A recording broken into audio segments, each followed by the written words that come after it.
This time on Poll Hub, happy Valentine's Day. You didn't forget, did you? Well, our gift to you is our first segment on modern dating trends. And spoiler alert, it's not all Tinder and Grindr. Then something much more serious. We talk a lot about paid family leave and maternity leave at companies, but what about bereavement leave? Losing someone close can take a long and lasting toll. Are employers doing enough to recognize that? We're going to look into that. And we finish on TV, sitcom or reality. Take your pick. We'll get to that at the end. And hi, everybody. Welcome to Poll Hub. I'm JD Dapper. I'm Barbara Carvalho. I'm Mary Griffith. I'm AJ Gambino. And I'm Cassidy Connors. And that was a very good Lee Mariengoff invitation. Thank you, Cassidy. Lee is not with us this week, but we start out. It is Valentine's Day tomorrow. We record this on Wednesday, but we release on Friday. So tomorrow will be Valentine's Day. This is actually good that we're releasing on a Friday because it reminds you that you need to go get a Valentine's Day gift for your loved one. So we are doing you a service there. But the other service we're doing you is talking about modern dating. And I think when we first saw this segment, we started talking about it. It's like, oh, so this is just going to be about dating apps. But no, because modern dating is not just about dating apps. In fact, it's probably less about dating apps than you might think. So a couple pieces of data, and then we'll jump in here. According to an SSRS opinion panel omnibus poll in February of this year, so right now, 37% of Americans have used an online dating site or app at some point in their lives. This contrasts with a decade ago when it was only 7%, according to a Pew poll. 6% are currently using one. So there we go. We're talking about the apps. The usage is highest among younger people. Not a surprise. They're more likely to be dating. 18 to 29-year-old, 10% are current users. It drops to 8% for people between 30 and 49. And LGBTQIA plus adults have much higher usage in the lifetime, 63% compared with others. And 50% of American adults say that meeting someone in person they first met on a dating app or site is generally safe. So that's the question of safety around those. But here's what we wanted to talk about beyond the dating apps. Interest and engagement in dating, and this is the data I find fascinating. A Rasmussen study from last summer, June, finds 50% of American adults who describe themselves as single say they are not currently interested in dating. And among single adults under 30, which is kind of prime dating age, right? 37% say they are not interested in dating at the moment. So what's going on? The person who came up with this segment, AJ Gambino, one of our producers, you are in the age group that Mary, Barb, and I are not, which is more of a prime dating age. Why do you think among all your peers, you know lots of people on campus here and lots of people off campus in your age group, why do you think that is that there's this kind of lack of interest in dating amongst so many people under 30? Yeah, I think it's a shift from more traditional norms like a generation or two generations ago when people were more expected to get married. And among my generation, I feel like that's become way less of a priority. So people feel less of a pressure to date because there's less of a time limit on it, if that makes sense. And then also people's priorities are just shifting to other things. Yeah, Barb, does that surprise you? Because I know you're interested in like making sure we had somebody in this age group on this segment. Does that surprise you? Well, I think the data on dating, on marriage, on intimate relationships has really shifted for this generation in particular. And for a generation, and AJ, you can jump in here, but this is a generation who craves activities, experiences, and relationships, particularly in person. I mean, they've gone through so many really traumatic periods during their junior high and high school times. I'm thinking COVID in particular. And when we look at other data about who most wants to be in person, whether it has to do with social events or work events. I mean, this is the generation that craves that kind of connection. And yet, when it comes to intimate relationships, it's actually the generation that has taken a back seat, no pun intended. One thing that does stand out in current dating, and this it crosses various lines in something, AJ, that you found, which is there really are differences in who we're willing to date.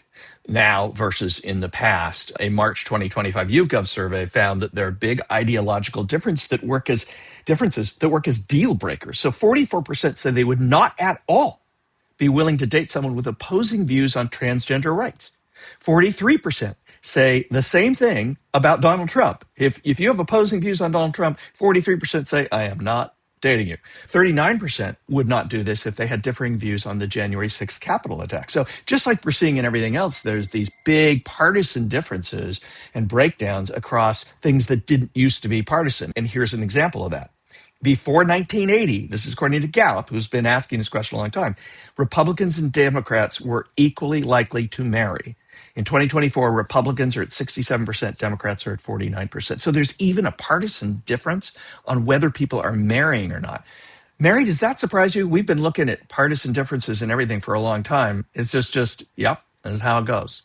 Well, I mean, if you would have asked me 10 years ago, I would have been surprised by it. But I don't, this doesn't surprise me at all in terms of, one, whether or not partisan differences is a deal breaker, because it seems as though we can't have a civil conversation about politics, regardless of whether or not we're married to someone who is of a different political affiliation or dating someone who have different views. So no, that doesn't surprise me at all. In terms of the willingness to get married based on party affiliation, I think that comes down again to ideology in terms of the perceptions of family values. I think it also has a lot to do with, there's some data that AJ found about views on abortion rights as well, and whether or not that's a deal breaker, whether or not you believe in a woman's right to have an abortion, that has become a deal breaker too. So I think that does align, so it doesn't surprise me. One thing that I did find interesting, and Jay, that in the data that you pointed at about whether or not Americans are interested in dating, that struck me. But the data rather about whether or not dating someone that you met online or using an app is safe. I mean, I just wanted to bring that up before we move on, because I think that's a lot of common sense.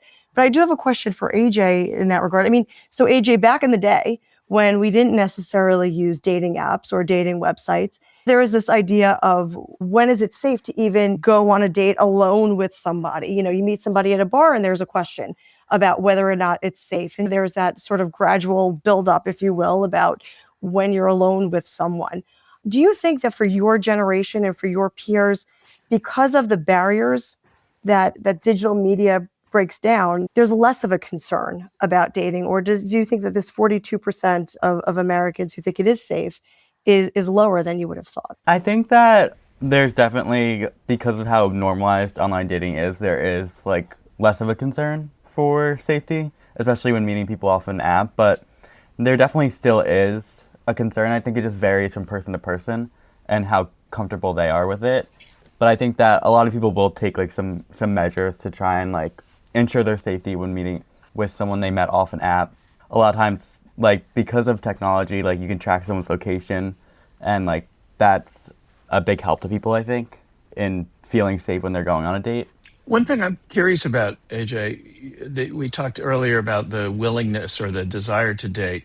College is a little different. When you're in college, I think there's different pressures on dating or not dating. Part of them are social, part of them are time and all of that. Amongst your peer group, your friends and stuff, are many of them dating? Are many of them not dating? I'm just trying to get a sense of what the reality on the ground is like and why. Beyond the marriage thing, because I get the marriage thing, but marriage is a long way off. Just dating, going out on dates.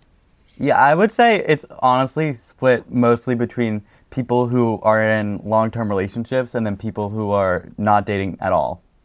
Yeah, I think that was a question that I had too, AJ. Is this a question of the definition of dating? Yeah, I think it's changed so fundamentally. Like the dating culture for people my age it's so different. Like I don't know many people who are like going out on dates, like getting taken out on dates with people. Like it's less common, I think, than it was a generation ago. It's going to be bad for the Valentine's Day purveyors of chocolate boxes, heart chocolate boxes, and greeting cards, right? And that's bad. One last thing I just wanted to bring up. I wanted to end this on a positive note, if we could.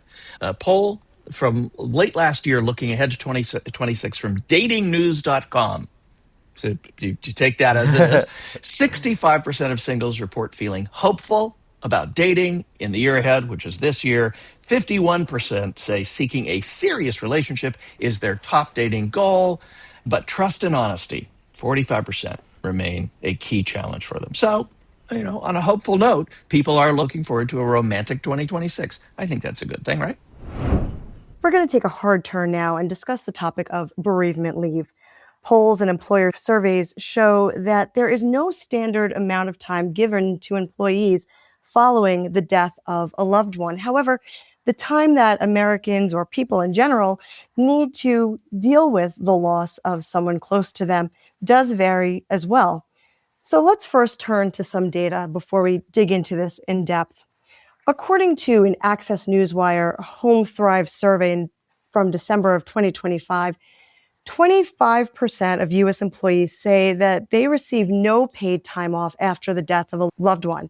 And an additional 24% say that they receive 1 to 2 days of paid leave in that instance.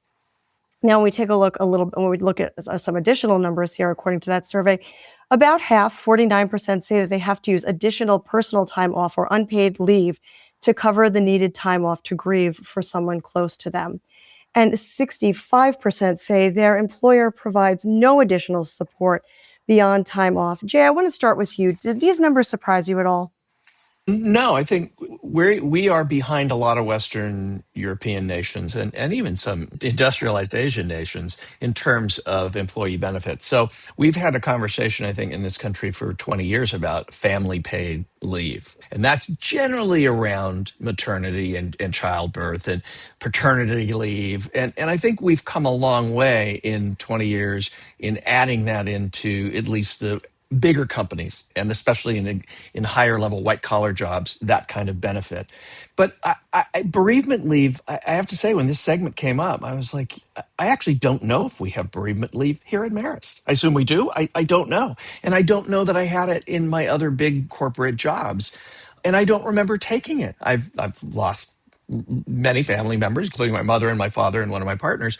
And I don't remember any official bereavement leave. I took time, and I don't know if I took paid time off. So it doesn't surprise me that this is something that is kind of bubbles under when we think about what employees get in terms of benefits around time. I want to bring in our producer, Cassidy, whose idea this was, but I just wanted to comment on that just very quickly, Jay, because I think that you hit upon a really important point, is that when you don't remember whether or not you took time or whether or not you're given time, it really speaks to the mindset that so many of us have following the death of a loved one. Cassidy, let me bring you in here because this topic was your idea. Why did you think it was important for us to discuss on the podcast? I think it's something absolutely everybody can relate to in one way or another. And we tend to have segments that are geared towards one group of people. And I thought it was important that everyone can relate to this because death is inevitable. So I've lost someone. Now I don't have a full-time job, but I know what grief feels like. And I don't think I would have survived a full-time job with no paid time off. I mean, my work quality, my focus, it was terrible. I had to come right back to school. And if that was work, I can't imagine. Barb, to that point about just the length of time that people do need to grieve, what does the data show us? And what is the average amount of time that people say that they need in order to feel quote unquote normal again, even if there is a concept of normalcy or normalcy? Well, you make a really good point, Marion, the fact that there really isn't any kind of normal timeline for grief. I think our surveys do show us that most people take about 8 weeks to get their footing back. But I think one of the things that is very difficult, particularly in our culture, is we do feel that there's some kind of a timeline that we should be on, and that grief is something that we should get over or that we can get over. And there have been a lot of celebrities and people who have spoken to the fact that grief can actually be, a lifetime process. We certainly in both the US and in many industrialized countries, I mean, the average time off is still between 3 to 5 days. And that's barely enough time to get family in from distances and to make arrangements.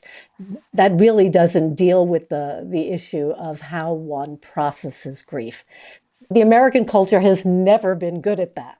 And I think families that come from cultures that do recognize grief and loss as a part of life and as part of a process do really have a leg up on those of us who don't, because we are certainly kind of left to our own ways of trying to figure out how to get through these very difficult times.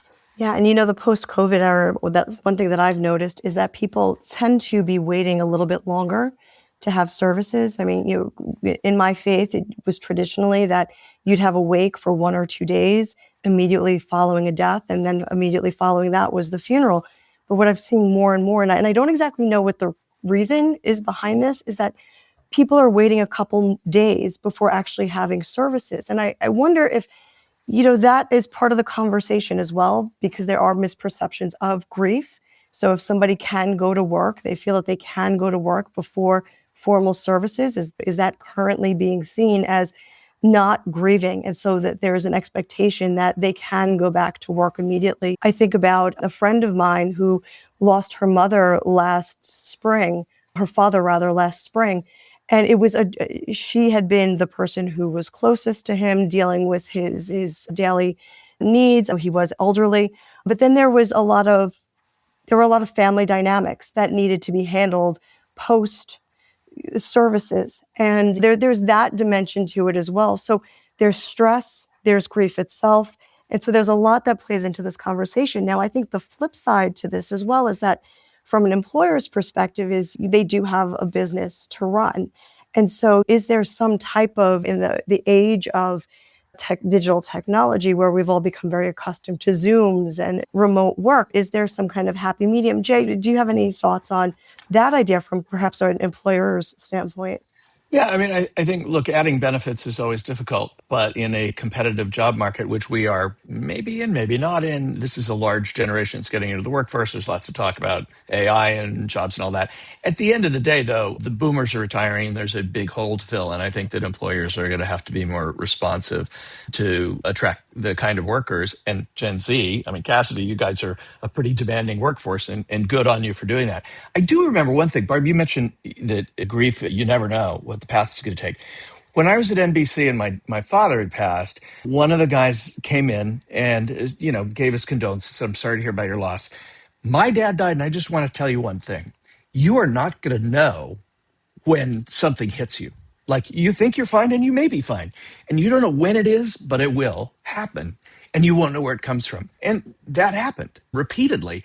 And it's weird because you think, oh, just give me a 1 week bereavement leave and I'll be fine.